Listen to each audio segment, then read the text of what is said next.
Good evening, and welcome to this Cloud News special report.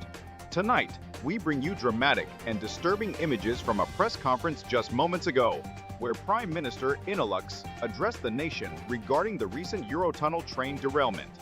Her speech, intended to offer reassurance and a path forward, was followed by a shocking act of violence.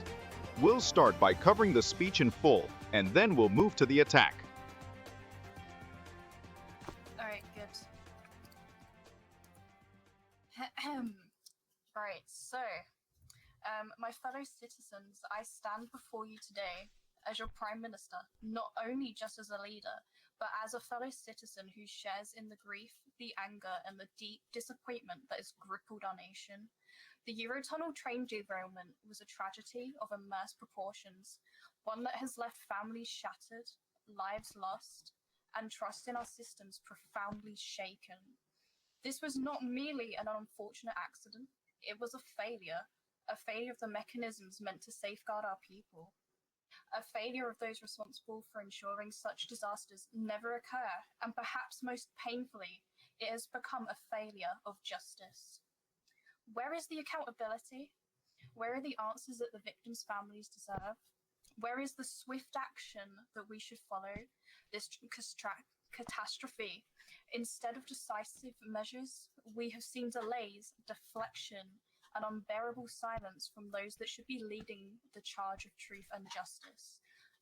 Let me be clear, this government will not stand idly by. We will not allow this tragedy to be forgotten, nor will we permit those responsible to evade accountability.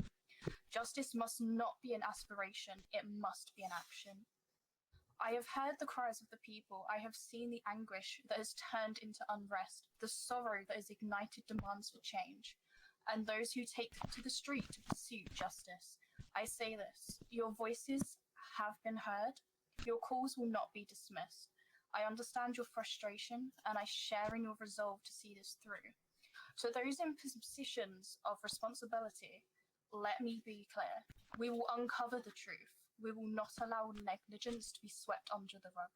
And we will take every necessary step to ensure that such an incident never happens again. As Prime Minister, I make this solemn promise. Justice will be served. No institution, no individual, no force will stand in the way of what is right. The people of this nation deserve nothing less. Together, let us stand firm, let us demand accountability, and let us ensure that those affected by this terrible tragedy are never forgotten. Prime Minister Inalux began her address by acknowledging the grief, anger, and deep disappointment felt across the nation following the EuroTunnel tragedy. She spoke of a failure of systems and accountability, promising swift action and justice for the victims and their families. She emphasized the need for transparency and vowed to uncover the truth behind the derailment. She also addressed the growing public unrest, acknowledging the frustration and calls for change. The Prime Minister concluded her speech with a solemn promise that justice would be served and no one would stand in the way. As the Prime Minister concluded her speech and began taking questions from the press, a man, identified as Harry, who appeared to be part of the assembled media, started running towards the Prime Minister with a knife. Security personnel reacted immediately, and the attacker was shot. A military police officer was wounded in the process. The Prime Minister was swiftly evacuated from the scene and is reportedly unharmed. Our Cloud News camera captured these dramatic images as they unfolded. We need some chairs next time.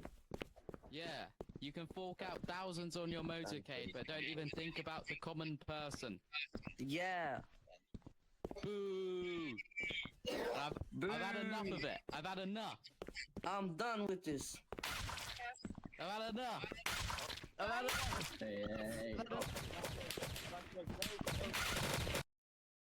The attacker, Harry, managed to flee the scene initially, but is now the subject of an intensive manhunt.